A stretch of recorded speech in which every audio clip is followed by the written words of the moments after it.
जब सड़क पर कांवड़ यात्रा निकल सकती है, रामनवमी का जुलूस निकल सकता है, राजनीतिक जुलूस निकल सकते हैं, मोदी का जुलूस निकल सकता है, योगी का जुलूस निकल सकता है, तो फिर नमाज अदा क्यों नहीं हो सकती? मुझे बताइए, क्या अंतर आ जाएगा? सबसे बड़ी बात है, हमारे देश में संविधान की कसम खाकर योगी आदित्यनाथ असंवैधानिक काम कर रहा है।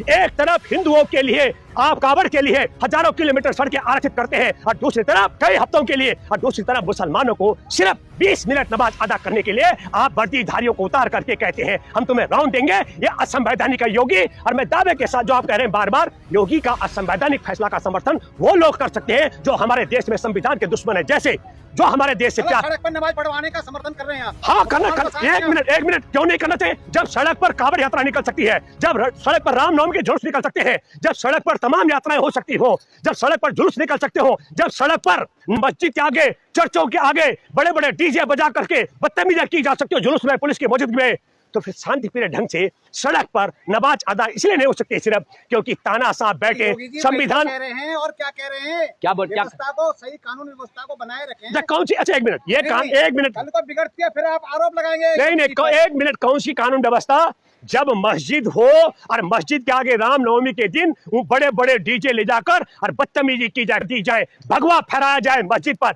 ये कानून व्यवस्था है? या चर्च के ऊपर, सुनिए, चर्च के ऊपर, अरे जब एक बात सुनो, जब सड़क पर कांवड़ यात्रा निकल सकती है, रामनवमी का जुलूस निकल सकता है, राजनीतिक जुलूस निकल सकते हैं, मोदी का जुलूस निकल सकता है, योगी का जुलूस निकल सकता है, तो फिर नमाज अदा क्यों नहीं हो सकती? मुझे बताइए, क्या अंतर आ जाएगा? सबसे बड़ी बात है, हमारे देश में संविधान की कसम खाकर योगी आदित्यनाथ असंवैधानिक काम कर रहा है। असंवैधानिक।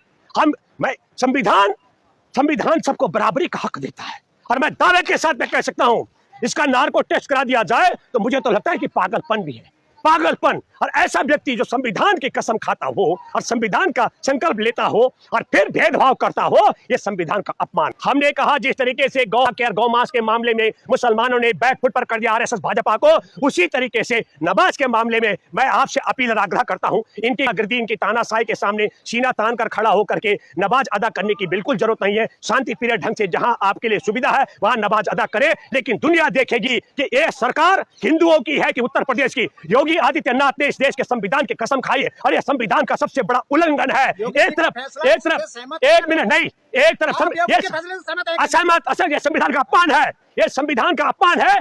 किसान अगर अपनी आवाज उठाएगा तो खालिस्तानी कहलाएगा, अगर पत्रकार ने सवाल उठाया तो एजेंडा बताया जाएगा, और हमारे देश में आरटीआई कार्यकर्ता अगर सूचना मांगे और अगर हमारे देश का बेरोजगार रोजगार मांगे तो कॉकरोच कहलाएगा।